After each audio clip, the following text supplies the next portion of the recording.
Hello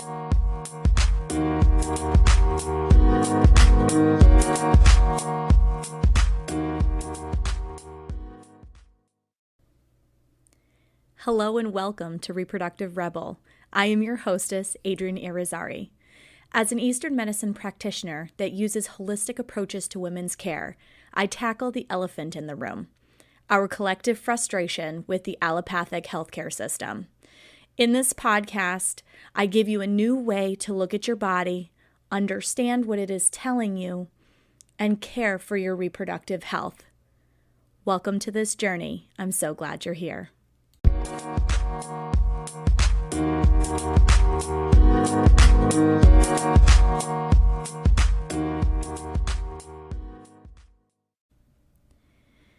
Statements made in this program are for educational purposes only and not intended as a substitution for medical consultation or advice. We do not claim to diagnose, treat, or cure any diseases. This podcast is inclusive and welcomes all gender identities. The focus of the program is on biological function, and we will use the term women throughout, but it is referencing physiological and social challenges for biology, not identity. Come as you are. I am happy you're here and welcome all performances of identity. I hope you find something helpful in this show.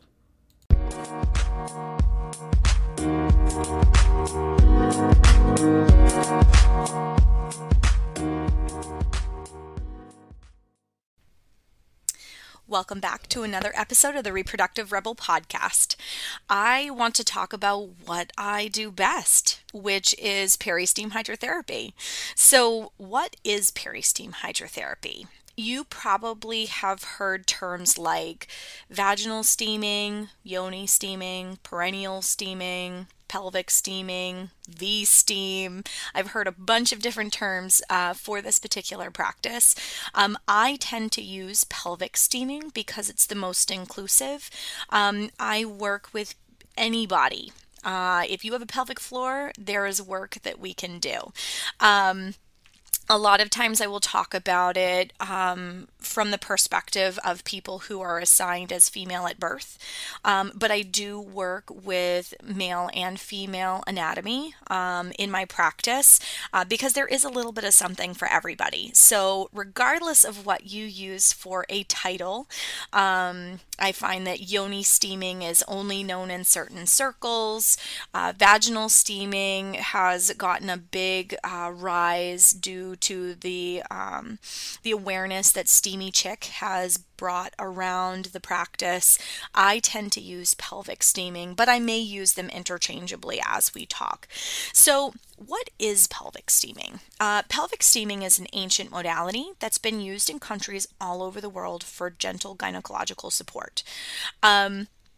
You can find it in the historical record, literally on every continent. And yes, that even means in Western culture. If you look back in the Victorian era, this was something that was still used in Western culture and really lost its popularity with the rise of Western gynecological care and the fall of midwifery, which is now come roaring back to the forefront, which I think is really beautiful. So, we're seeing a transition. There was a move away from midwifery and herbal medicine care and really like women being wisdom keepers in terms of how to care for the body. A lot of times it was the wise women in the village that had the herbal remedies and knew how to care for birthing bodies and pass that information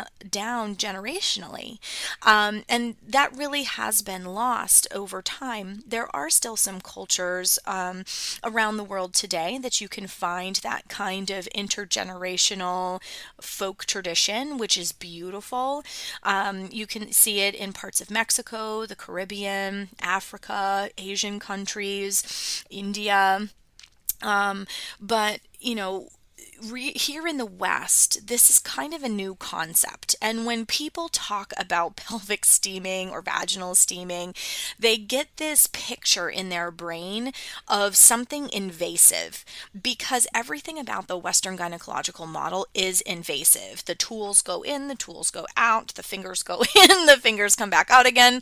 Like it's very, you have to have body autonomy, and it's really hard to feel like you're in your power when you're in stirrups in a gynecologist's office. So I know that when people talk about this practice, the first thing that comes to their brain because of our Western model is that there has to be a tool that goes into my body. And that's not the case. That's actually one of the really beautiful parts of pelvic steaming. It is not Stanley steamer with a tool that is inserted into your vagina. It is not like that. It is the practice of sitting on a stool or in a chair that has a hole, and you have a pot of steaming water with herbal solution in it.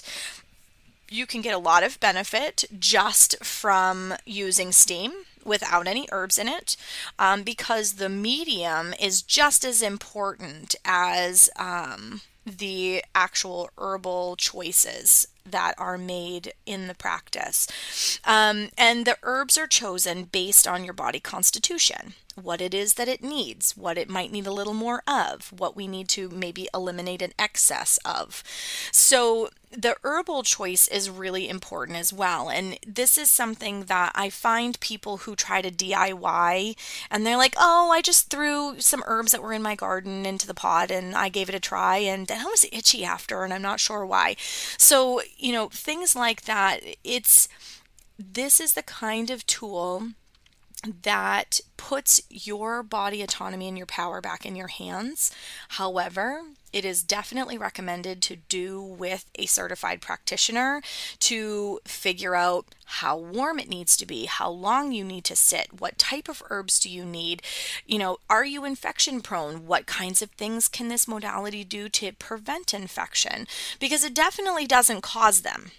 So anyway, pelvic steaming is a modality that's been used all over the world. Historically, it has been used the most often for postpartum recovery. That is where you will see it most universally used all around the world, to help heal after birth. It helps the fundal height come back down into the pelvic bowl. It helps to decrease hypertension. It helps with fluid that accumulates in the body after birth. It helps create a sterile, warm, higher circulation environment in order for healing to happen if there is any pelvic trauma, stitches, tearing, anything like that. So there's a lot of benefits to using this practice for postpartum, but in certain parts of the world, that's kind of the scope of what it is used for.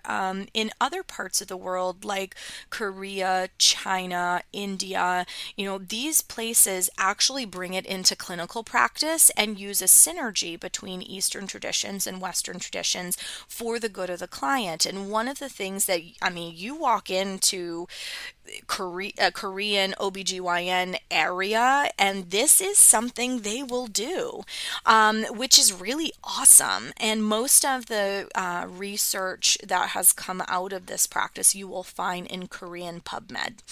But anyway, I digress a little bit. I get really excited about this particular topic, and I decided to do an unscripted podcast today about this topic because I could just talk about it for hours. This tradition has been known as fumation. So if you're looking for it in the literature, fumation is one of the terms that's used.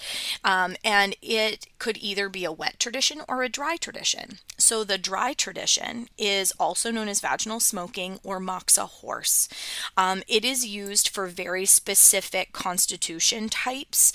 It involves the burning of dry herbs, and the client sits over those herbs while they're smoking. Most often, moxa is used in this process.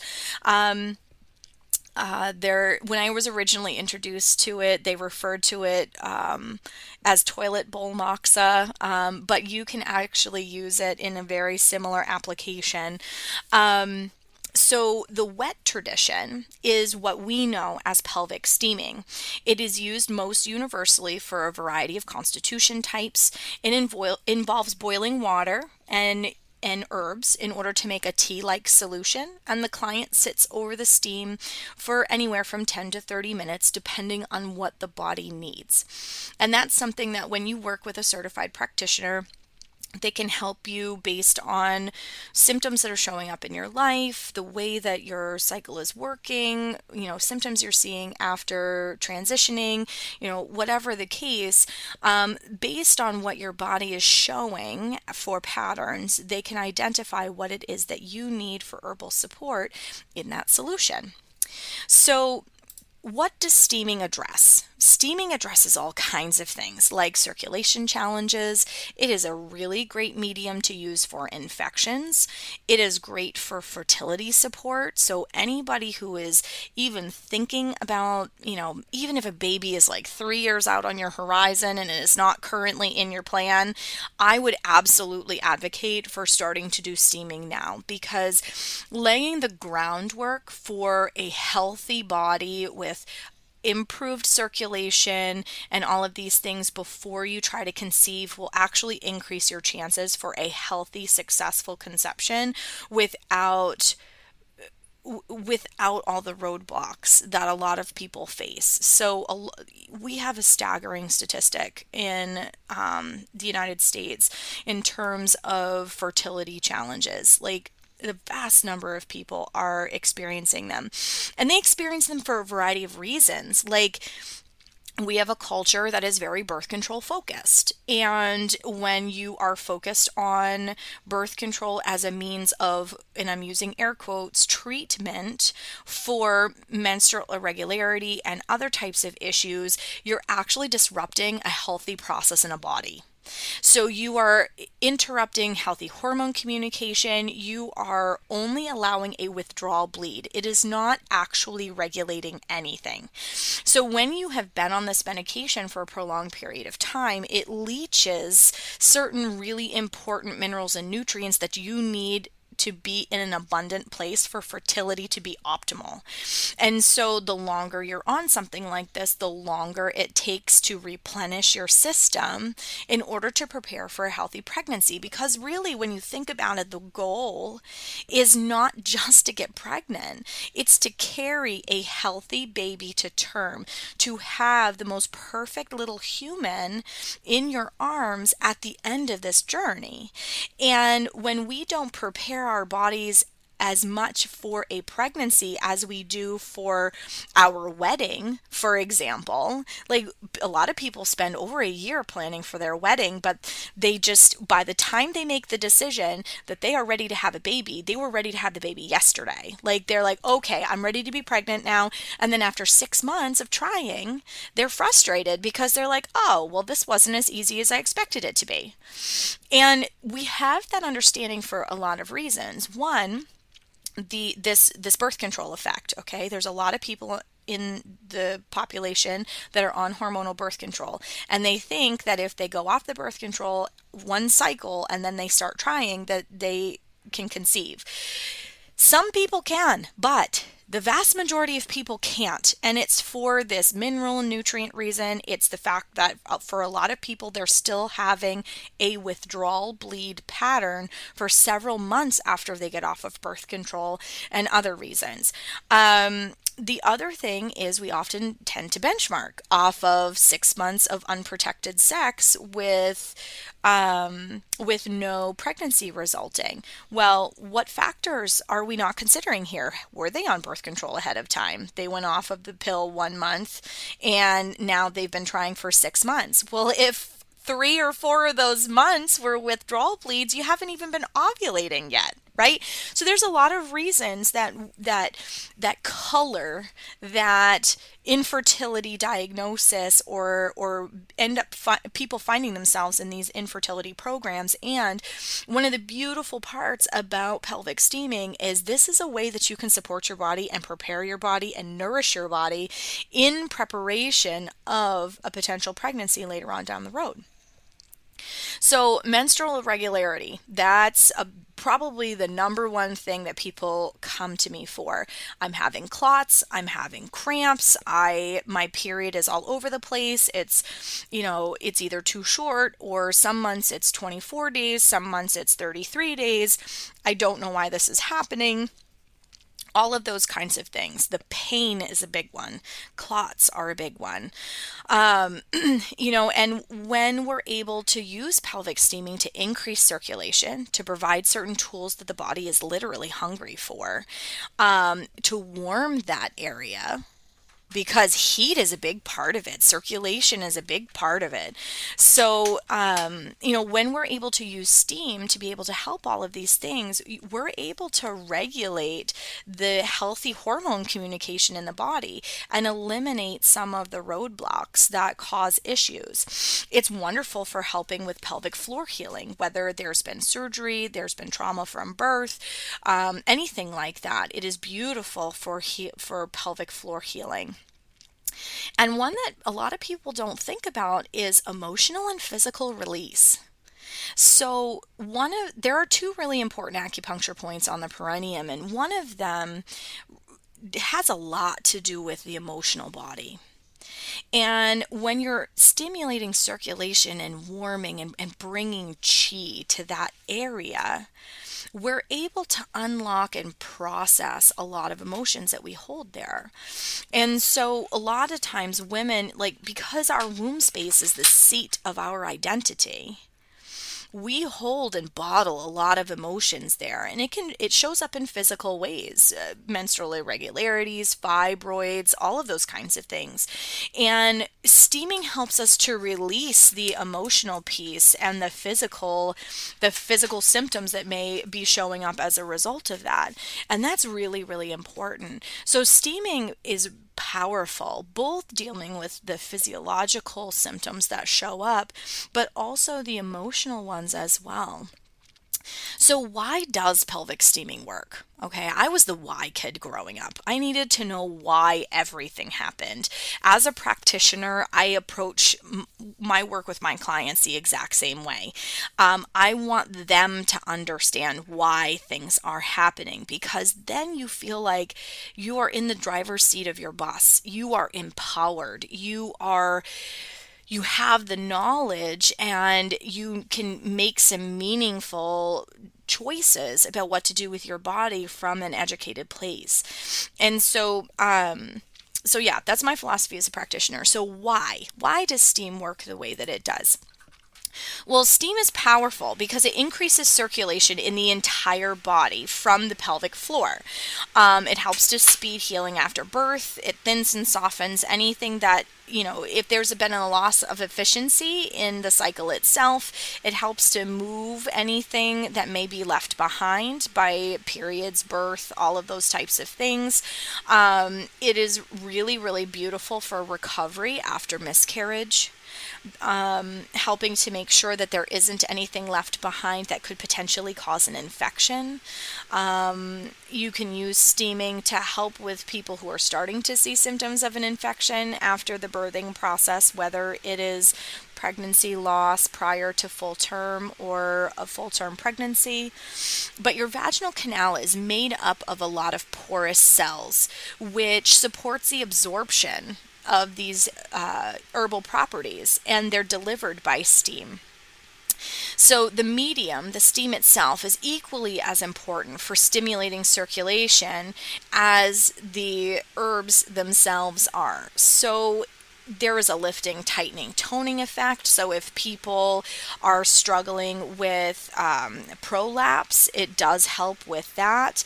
It's like anybody who's working with pelvic PT, it acts like a warm-up before exercise. So if you steam and then you do your exercises with your pelvic PT, it helps you with the circulation you need, the muscle control you need to really get the biggest benefit out of the exercises.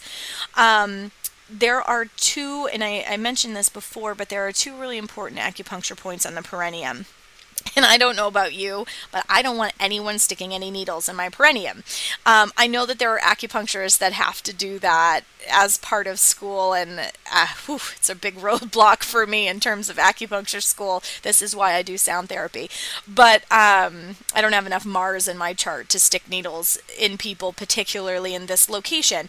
But being able to realize the benefits, because these 2 points are powerhouses for the Renmai and the Dumai, which are the extraordinary vessels that run down the very center of your body.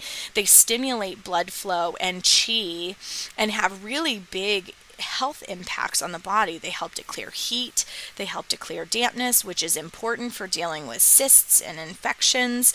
It helps to calm the spirit for emotional healing after abuse, birth trauma, cesarean. We all have different narratives that bring us to where we are in our lives. And unfortunately for a lot of women, and I apologize if any of this topic is triggering for anyone who is listening, but unfortunately there are a lot of us, and I am in that group as well, who have experienced some form of something happening against their will without consent. And I am so sorry for any of you listening who are in that category. My heart goes out to you. I see you. I'm standing in solidarity with you. And this practice is really powerful for working through some of that, for being able to release some of that, to heal from all of that, and to reclaim your power. So uses for pelvic steaming. So I alluded at the beginning that you can use it for all kinds of things. One of the things that I often will talk about, and I know that I have in a previous podcast, about what a normal healthy cycle looks like. But if you haven't listened to that episode, you should go back and check it out. But standard healthy cycles, okay, this is what they look like. They arrive every 28 to 30 days. Okay, before that tells a story, after that tells a story. The lunar cycle is 29 and a half days. So your period should arrive somewhere between cycle day 28 and cycle day 30. Anything outside of that, we need to see what's going on. Menses that lasts only 4 to 5 days. Okay, Chinese medicine says 4 to 6 is normal. In all of the time I've been doing this work, I have only seen like 2 normalize at a 6-day window. In general, it's 4 to 5 days. And it's supposed to have a nice bell curve to its cadence. It'll start light to medium. It will get heavy on day 2. It will start to come down day 3 into like that medium to medium light zone, light on day 4, and cruise to the finish line. Like that is the soft bell curve that your period is supposed to take. If you are coming into day 1 of your cycle and it is like the floodgates of hell opened and it's whoosh and it feels like there's no control and you bleed super hard for 2 days and then it just fizzles off to nothing, that is an imbalance that needs to be looked at. If you are finding that it takes forever for your period to ramp up, either brown beforehand or you feel like you got a wicked slow start and it just slowly starts to increase, it takes almost a whole day to ramp up to like an actual flow, that's a pattern that needs to be investigated. Okay, so your period, when it starts, it should commit. Your day 1 of your cycle is the first day of fresh red blood only, when you have a committed flow. It doesn't have to be a heavy flow, but it has to be steady and like enough that you have like a panty liner at least, if not more. So that is day 1. You want to have fresh red blood only through the entire process. No clots, no brown, no black, no stringy, nothing weird. Okay, no cramps, no PMS or PMDD symptoms. Any emotional symptoms ahead of your cycle starting is a flag that your body is waving, saying, please help me out. I'm dealing with an imbalance and I need more tools. Okay, any emotions. And I emphasize that point because our culture normalizes the emotional stuff and makes it seem like if you are batshit crazy prior to your period, that's normal because PMS is normal. No, it premenstrual syndrome, meaning you are dealing with an imbalance in your body. It is normal to feel a little tired going into it. Your body's ramping up to do a big process. It is normal for your low belly to feel heavy because you have a whole bunch of blood volume just before you let down. It is normal for your abdomen to feel full. However, bloated is not normal. Okay, we normalize it. And I will never forget when I first started cycling, there was a commercial on TV, and I'm totally dating myself, so you'll be able to guess how old I am.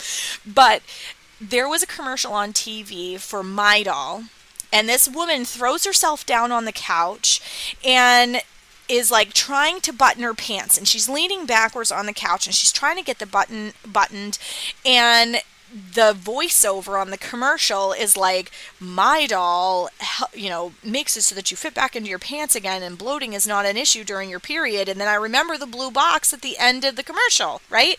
This is like 20 years ago, folks. I remember this commercial vividly because it was one of the first times in the first few months after I had started menstruating that I noticed a commercial like that because it was speaking to me because it was an experience that I was finally having, right? That made an impression on me as a 13-year-old girl. Okay? So, oh my gosh, it's more than 20 years old now, thinking about the fact that I was 13, but I digress. So, all these years later, I still vividly remember that commercial, but the thing is they were selling a product based on normalizing symptoms that are not normal. Are they common? 100%. There are so many people that experience these symptoms. It is common, but it is not normal. It is your body's way of saying, hey, I am struggling with some stagnation and I need some support. Pelvic steaming helps with that circulation. One of the things that I always love with people that first start steaming with me is it is like the first cycle, maybe two, that they're like, oh my gosh, I wasn't bloated this month. It was amazing. And it's like, yes, because when you are not quote unquote stuck, you don't get bloated and your circulation improves and you are not bloated. So, it's really powerful what steam can do in terms of creating a healthy menstrual cycle. Okay. And I know some people are listening to this and like laughing because it sounds like I'm promising a unicorn. And believe me, when I first started this work, I was the biggest skeptic because I was cycling every 18 days. I was mind-numbingly exhausted from all of that bleeding. I literally was bleeding more than I wasn't bleeding. I was bleeding for almost 2 weeks every time I bled.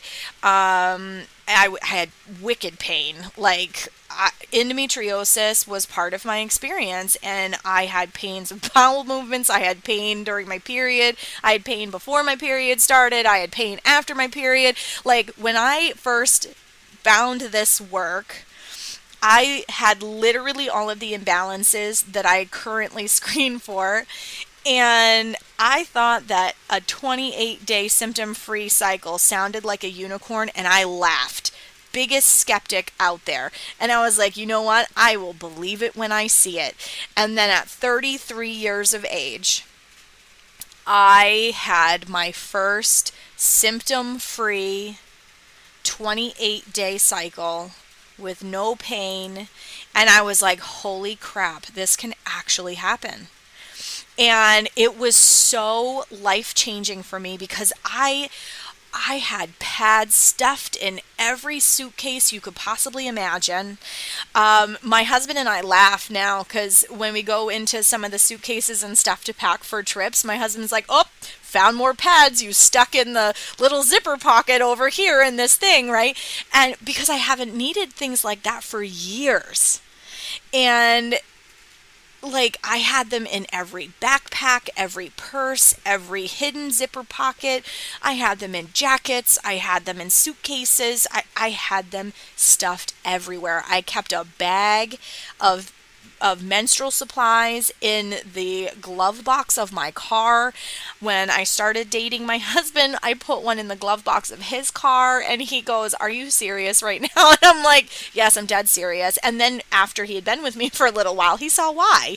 And like, I just could not be caught away from anywhere without paper products because I just I never knew when it was going to come, and when it did, it just came out of nowhere, really hard, really heavy, really fast. And I really, really struggled with it for years. And so now it's kind of a joke because I've been so many years now without any of those problems that whenever I find like an old pad or whatever, like stuffed in a corner somewhere, I'm like, oh, well, that's kind of funny because I honestly never thought that I would ever have the cycle that I have now. And so many women in my practice experience the same thing. It's really incredible because I had to plan trips around my bleeds. I mean, at one point before I was as savvy as I am now about menstrual health, I even tried to have an IUD put in because I had to travel for work and I was bleeding so much. I was just hoping that the Mirena was going to make it stop so that I could actually travel because it was a requirement of my job, and not realizing at the time that I was bleeding every time I traveled because I had spleen G deficiency really, really bad, and it was a triggering event for me. So every time I traveled, I would bleed. Well, there was a reason for that. I now know that, but I didn't at the time. And so travel, vacations, parties, going swimming, like literally everything had to be planned. And loose stools. Oh my gosh, period poops, man. Like, I know there are some of you out there listening to this nodding, going, yes, that is a real thing. And, needing to be near a bathroom in order to deal with that before the bleed started. Like, it. I started tracking my basal temperature because I never knew when my period was going to start, and my temperature would drop down to 97.2, and I knew that blood would be there within 12 hours.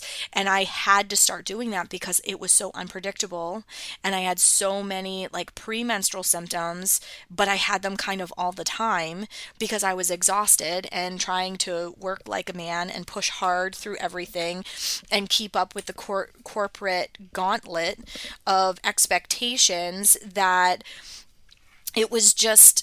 I look back at it now and I'm pretty sure I was insane for trying to keep up with all of it, but I knows I tried.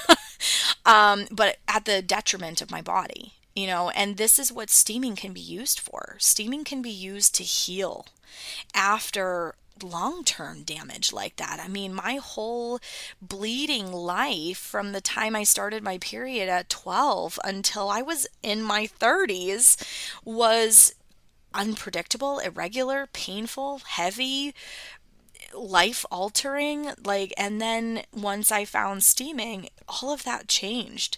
I felt like I reclaimed my vitality. I felt like I reclaimed my power, my body autonomy, my life. It was incredible. And so steaming can be used regardless of what you are born with for body parts. So steaming for people who are born as men, for example, is helpful with erectile dysfunction because erectile dysfunction has a lot to do with circulation. It is great for fertility support because they also have these two really important acupuncture points on their perineum as well. And so, we can use this to help couples who are trying to conceive. Hemorrhoids are a big one. Hemorrhoids, oh, and no pun intended there, hemorrhoids, anal fissures, anal fistulas. It is really beneficial for all of those things. So take all of that, obviously minus the erectile issues. But now let's talk about bleeding bodies. So dysmenorrhea and amenorrhea, irregular periods and absent periods, long cycles, short cycles, cramping's a big one. How it shows up tells a story, whether it's localized or it's a dull ache, if you're getting it in your back or in your abdomen. Brown blood and black blood, infections. Okay, so this is one that I absolutely love to talk about. Maybe I should do a whole episode about it. But infections is a big one. So one of the misconceptions that's out there in our culture when people look at anything that is written about vaginal steaming or pelvic steaming is that it can create infections. Well, no, not exactly. It's actually a really powerful agent for addressing infections because when you use antimicrobial, antibacterial, and antiviral herbs direct at the source with very specific heat and duration guidelines over a very specific protocol, you are actually helping to drain the heat and dampness that's causing the problem. Remember that acupuncture point I was telling you about? Well, now you're also providing these antibiotic, antimicrobial, antifungal properties direct to the source. So your vaginal ecology is actually an extension of your gut health. So if you're having these issues and they're recurrent issues, looking at your gut health is really important. Well, fast forward, how do we deal with these types of infections? We go and get antibiotics. So we have the antibiotic, it obliterates all of the good and the bad flora. Then you end up back in the doctor's office more times than not within a few weeks because you have another infection and it's even worse than before. And the reason for that is now there's no one left to defend the kingdom. You have killed all of the things that usually protect your body inside your body. Now you are also killing the things that are outside your body, and there's none of the good guys to repopulate and defend the kingdom. Everything has been killed, and you have to repopulate everything. So invaders can totally be a factor again. Also, it has to do with taking down the heat in the system as well. So again, that's a conversation for another day. However, it is really important to note that infections like UTIs, bacterial vaginosis, yeast infections, HPV, cervical dysplasia, and cervical cancer are all within the realm of steam being able to address it. Steam can be used for PCOS, endometriosis, cysts. Okay, there is an epidemic level of women who are dealing with these things. I am walking proof that endometriosis symptoms can be managed with diet, lifestyle, and pelvic steaming. Pelvic steaming is an incredibly important piece in that equation. Miscarriage recovery. Women, if you have lost a baby, I see you. And my heart goes out to you because I have had recurrent miscarriages myself. It is part of why I do this work. Okay. And I get choked up talking about it because there's so many of us that suffer in silence with these losses and with the grief, feeling like an island, and like even with the most supportive partner in the entire world, like we're totally alone in this process, and you're not alone. So steaming is wonderful not only for the physical recovery after miscarriage, but it is also really important for the emotional recovery afterwards as well. Okay? You are in postpartum for the number of weeks that you were pregnant. You have to honor that time, heal appropriately, rest, get the right kinds of things into your system in order to be ready to try again if that's what you decide to do. That's not what everyone decides to do, but if you recover well and you recover properly, you are setting yourself up for success in the future. Unexplained infertility is another big reason why I do this work. Western medicine puts a lot of things together under the quote unquote unexplained infertility umbrella.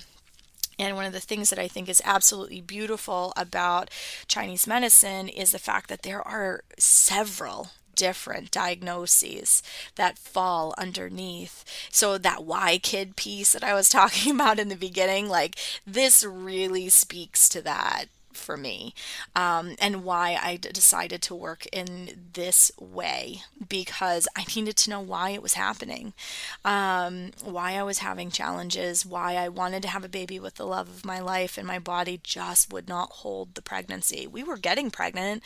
I've had 7 miscarriages. Like, we were getting pregnant, but we weren't holding it. So when you go to a reproductive endocrinologist and they go, your levels are fine, his levels are fine, I have no idea why you're not getting pregnant, but I can do IVF with ICSI. It's like, hold on a second. You're only looking at the getting me pregnant part. That's not the issue. The issue is I can't stay pregnant. Why is that? And they didn't have an answer for me. Here, take a progesterone suppository.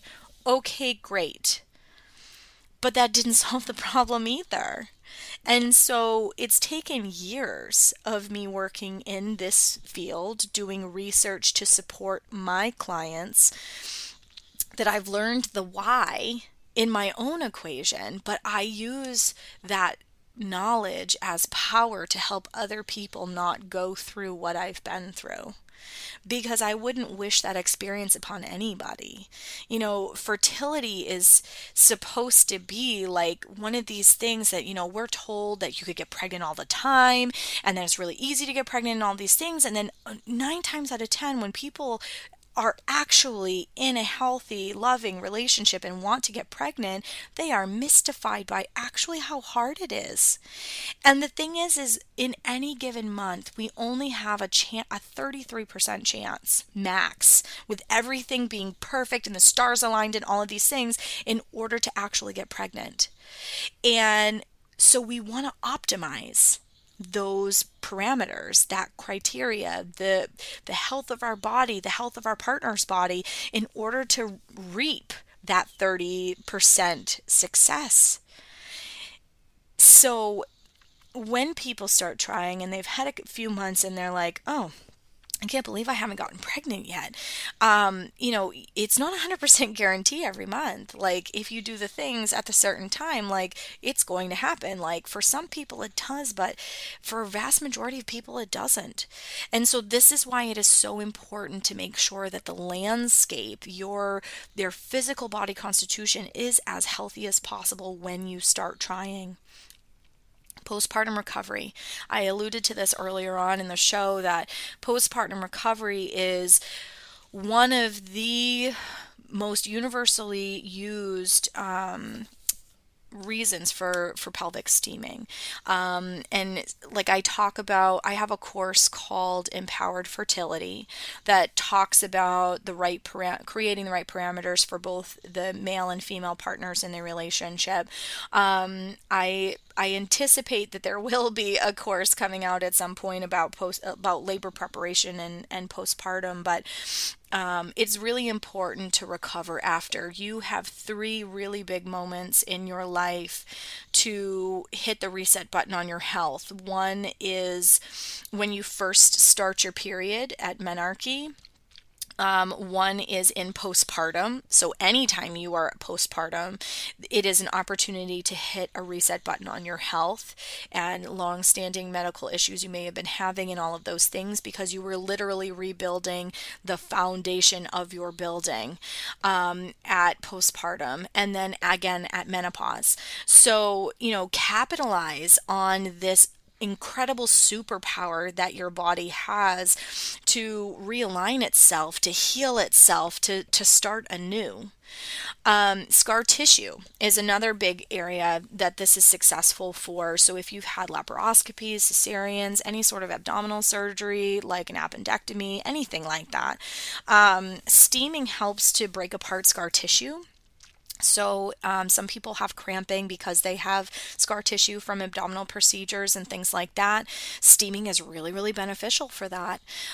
It helps to ease the menopause transition. So, for the large number of women who are coming into perimenopause right now, your transition, if you are between 35 and 49, you really should check out my Coming into Second Spring course.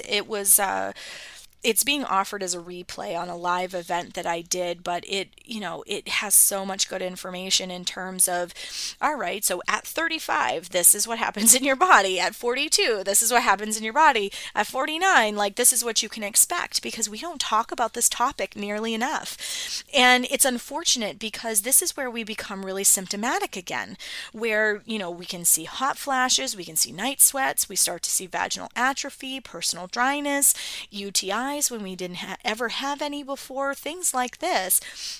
We don't talk nearly enough about it. And steam is really beautiful in terms of helping to support the body and address why those types of symptoms start happening during that transition. It helps people to sleep at night with insomnia that comes during that time frame, decreasing hot flashes and night sweats. Like, it's so supportive during all of these life phase transitions, as well as with trauma. So, healing from trauma, whether you still have the physical symptoms or you have the emotional scars at this point, it is so, so helpful in that healing process, the releasing process, the evolving and becoming that next version of yourself. Because it becomes part of our fabric, but it doesn't have to dominate our lives. And so this helps us in that healing journey, because steaming has this incredible way of grounding our body in a very visceral way. And as women, where we live in our head a lot, we're we're thinkers, we're doers, we're planners, we're, that type of thing. And, for a lot of women, especially when they're trying to be intimate with a partner, it's really hard to get out of your head and into your body. And that can be a big roadblock in terms of intimacy being a pleasurable experience, being able to get in the mood, being able to have your personal moisture actually respond. I have some clients that I talk to about the fact that the mind is willing, but you're looking down there going, girlfriend, get yourself together.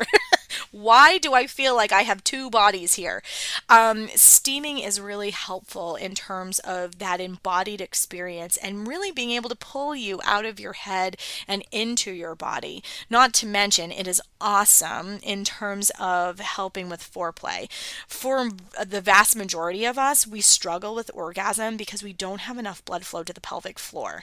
Whether that is not long enough foreplay, not enough stimulation, struggles with circulation in general. There's a whole long list of reasons why, women in general really struggle to orgasm. And steaming is beautiful for that. You steam just before you try to be intimate with your partner. It does half the foreplay process for you. It stimulates blood flow, makes everything nice and warm and sensitive. And then when you're engaging with your partner, everything feels better. I've had clients who are like, I haven't been able to ever orgasm when I've been with my partner, and I feel a lot of shame around that. And then they start steaming and they're like, oh my gosh, like, I had my first orgasm and it was amazing. Or I have some people who are like, yeah, my orgasms were okay. They were relatively consistent, but now they're experiencing cervical orgasms and they didn't even know they existed. Like, it really enhances the function of all of the things that happen in our pelvic floor. In an episode that I did, we were talking about the sump pump effect of the pelvic floor and how important that is in terms of getting fluids up out of your extremities and things like that. Steaming helps make that happen all more efficiently. So, So anyway, I could go on and on and on about steaming, but I want to dispel a few misconceptions around steaming. So one misconception that drives me bonkers is steam caused me to get a yeast infection or bacterial vaginosis. Okay, I alluded to this one before. It is common to notice some clumpy yeasty discharge after a steam session if you have a history with these kinds of infections. But steam cannot introduce mucus into the canal. It just can't. Think of it kind of like, think of steaming kind of like when you have a cold and you're in the shower and you get into the shower in order for the heat and the steam to drain all that junk in your head so that you can actually blow your nose and breathe again. It's kind of like that. The vaginal canal, because you're designed to push out a baby, has all kinds of folds and stuff. And mucus and bacteria and stuff can like linger in there.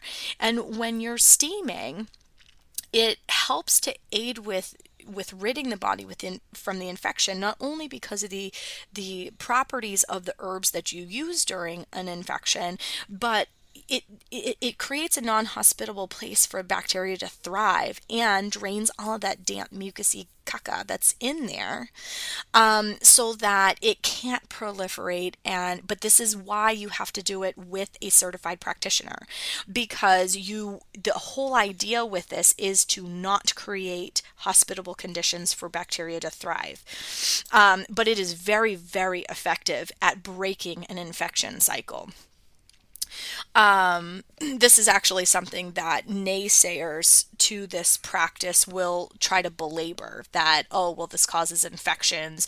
It causes, other types of problems. The vagina, oh, this is my favorite one. The vagina is a self-cleaning oven.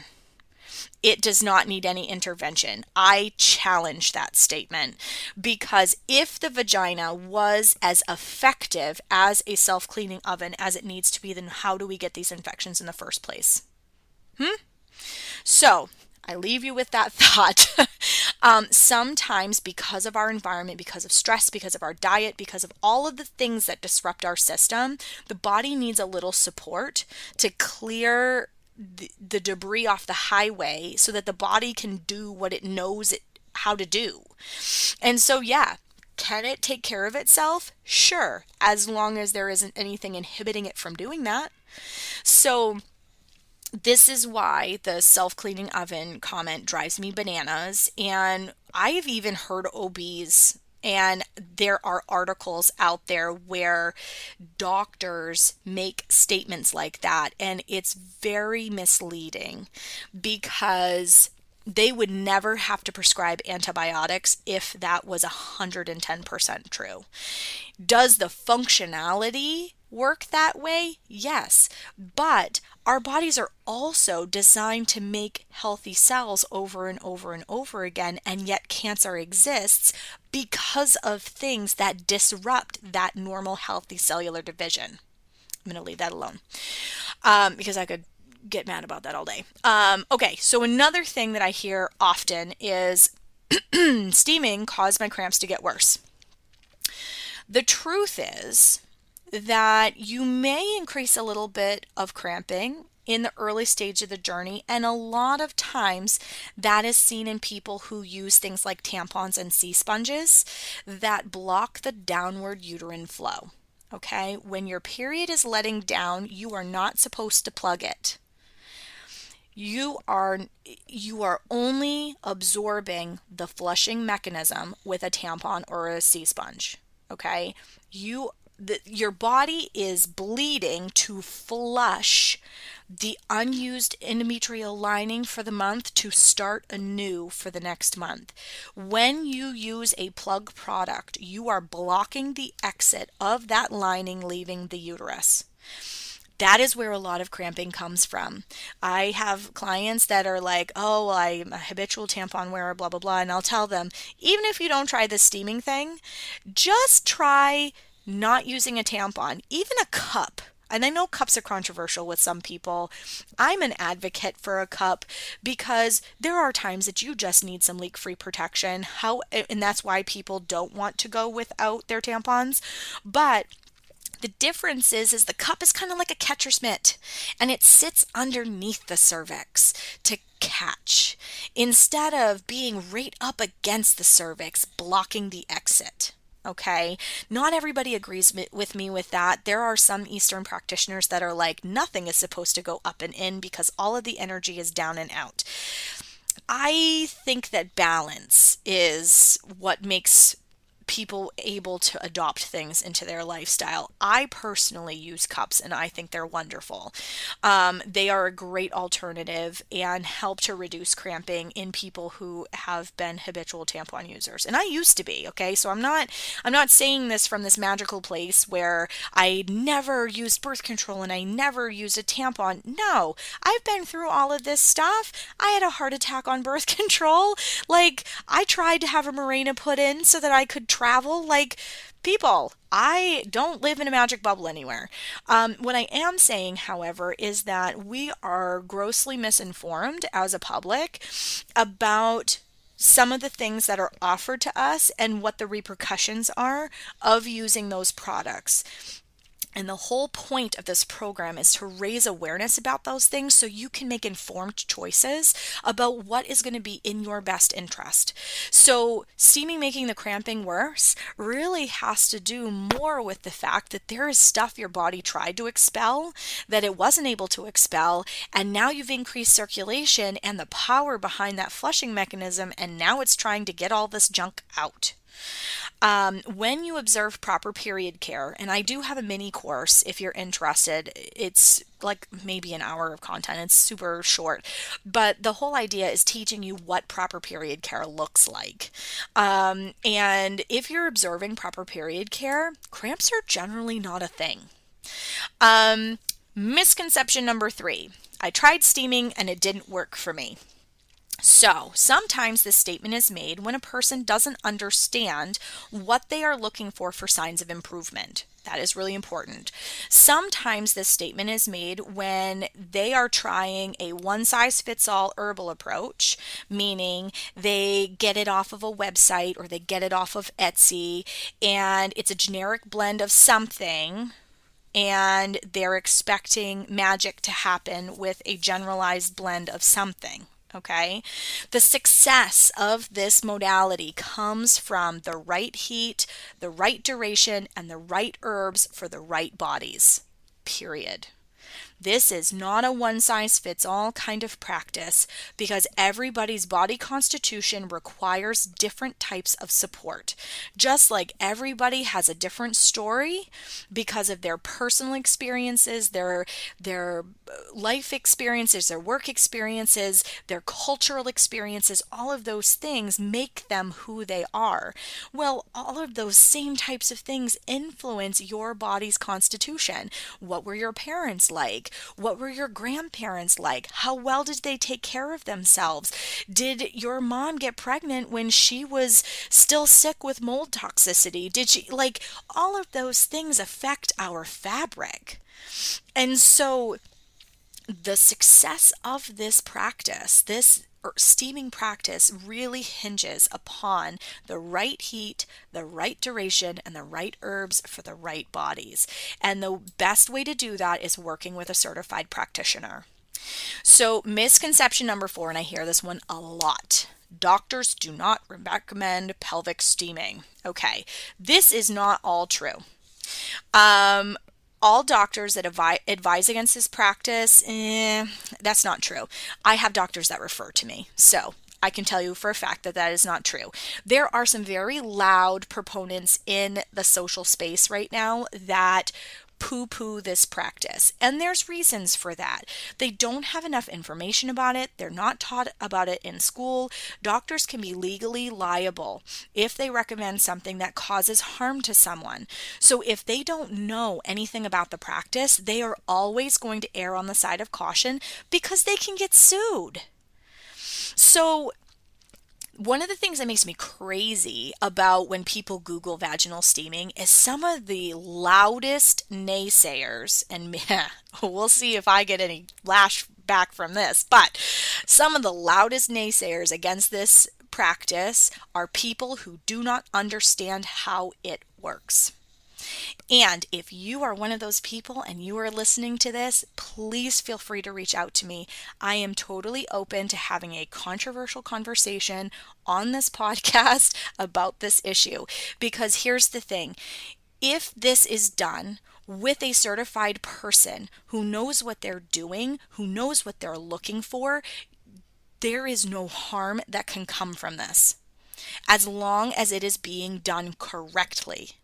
Now, if you have somebody who is too hot, too long, using their own blend of herbs that they bought off of Etsy, that is a totally different situation, and it really puts pelvic steaming in a very bad light. And that stuff makes me crazy. I have spent my entire career trying to elevate the level of this modality because it has such powerful healing benefits for so many people. And this whole my doctor doesn't recommend it, I understand that it's coming from a place of they haven't been educated about how this practice works and the benefits of it. And honestly, I welcome anyone who may be listening, who is a practitioner, who wants to learn more about it. I would love to have a Zoom call with you, sit down with you, explain how it works, why it works, what I've seen. Yes, all of my data from my personal practice is anecdotal. I will back it up with as many medical journal articles as I possibly can. Because here's the other thing. If it doesn't exist in the literature, it's because of who's asking the questions and what questions are being asked. Okay? If we look at the fact that less than 5% of the NIH budget is actually focused on women's health related anything, then we don't have enough money and enough people asking enough questions. This particular topic is not even going to rise to the surface. It doesn't mean that it is not a viable practice that has been benefiting women for centuries. Steaming is not part of the medical school curriculum. And a lot of times doctors don't have very basic knowledge of this practice unless they've tried it or they have independently reached out for more information. I have had beautiful conversations with medical professionals, MDs, integrative medical professionals, OBGYNs. I have an OBGYN that refers to me, which is such a beautiful synergy between what they have for tools in their toolkit and what I have for tools in my toolkit. Together, we're working for the ultimate good of the client. We are using the synergy of both of our training and both of our toolkits to help people feel better. Like, that is a win-win any way you look at it. There is a growing awareness in the Western medical community, and the more doctors that are being exposed to it, I am very, like I said, proactive and open about having conversations with people about the successes I've seen for all of the various things that I work with people on. And I welcome those conversations because the more that the Western medical community is educated and spun up on this, the more that it becomes another tool in their toolkit to be able to help people with. So misconception number 5, steaming can't have an effect on hormones. The truth is that hormone receptors line the inner cavity of the vaginal canal, the inner lining of the uterus and the ovaries. There are triggers in the vaginal canal, the cervix, and the uterine walls that communicate with the pituitary gland in the brain. So increasing circulation and getting out of the way of the body so that there aren't things disrupting it absolutely will increase the healthy hormone communication between the hypothalamus, pituitary, and the ovarian cycle. Okay, it is really important. The body always wants to reach towards homeostasis. So if we eliminate the circulation, nutrition, and energetic roadblocks that stand in the way of our hormones, it will just know what it needs to do. And the whole goal of this practice is we're going to get the crap out of the way that stands in the way of homeostasis, and let the body do what it knows how to do best, because it is brilliant.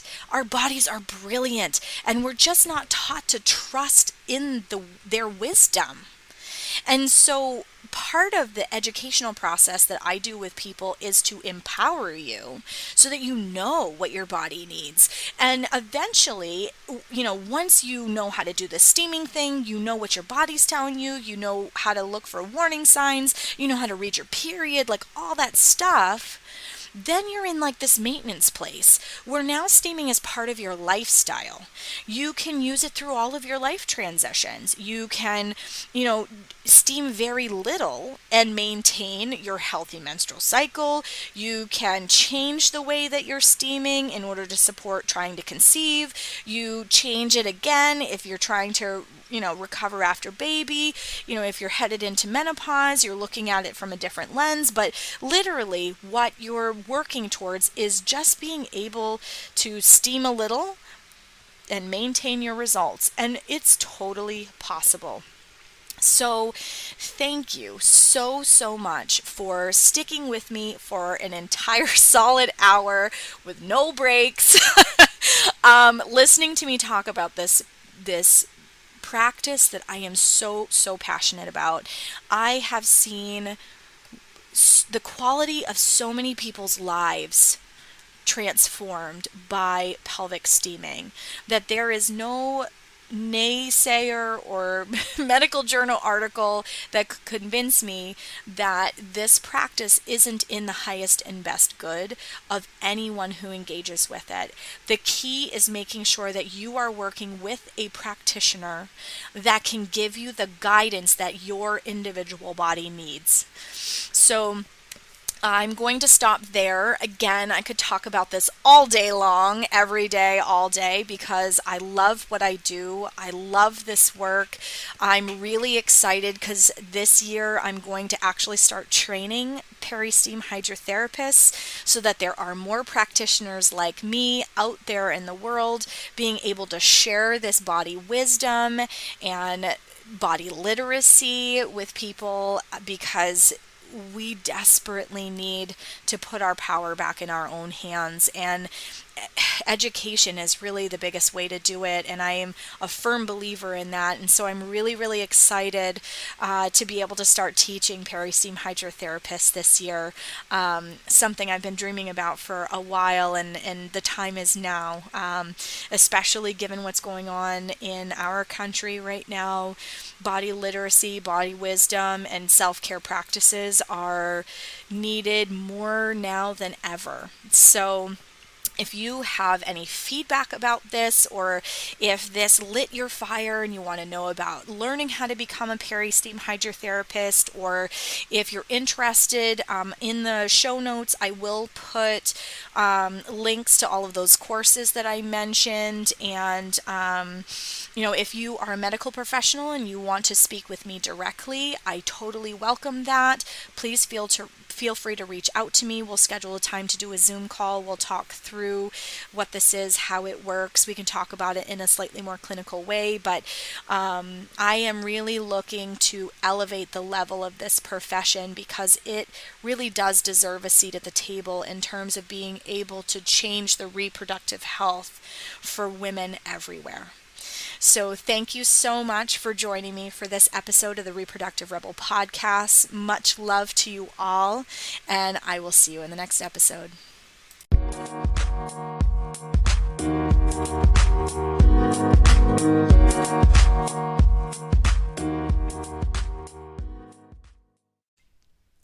And now for a quick break and a word from our sponsor. If you haven't heard about Anchor by Spotify, it is the easiest way to make a podcast with everything you need in one place. Let me explain. Anchor has tools that allows you to record and edit your podcast right from your phone or computer. When hosting on Anchor, you can distribute your podcast on listening platforms like Spotify, Apple Podcast, and more.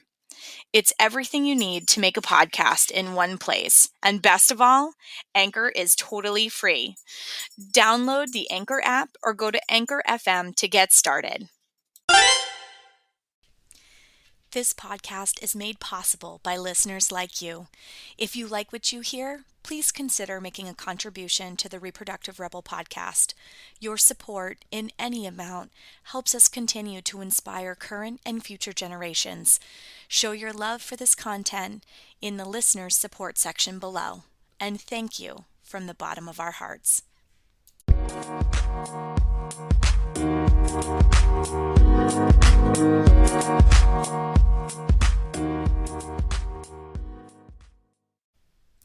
Thank you for joining me for another episode of Reproductive Rebel. Reproductive Rebel is recorded by certified peristeam hydrotherapist, herbalist, sound healer, and Chinese nutritional therapist Adrienne Irizarry of Moon Essence LLC. If you are interested in setting up an appointment with Adrienne for one-on-one support, ordering from our store, or checking out our course offerings, visit our website at moonessence.life. Be sure to subscribe to our newsletter to get insider information on upcoming events and offerings. Join the conversation. Like us and follow Moon Essence Me on Instagram, Facebook, Twitter, or LinkedIn. Your voices make this program possible. Thank you all for your continued support.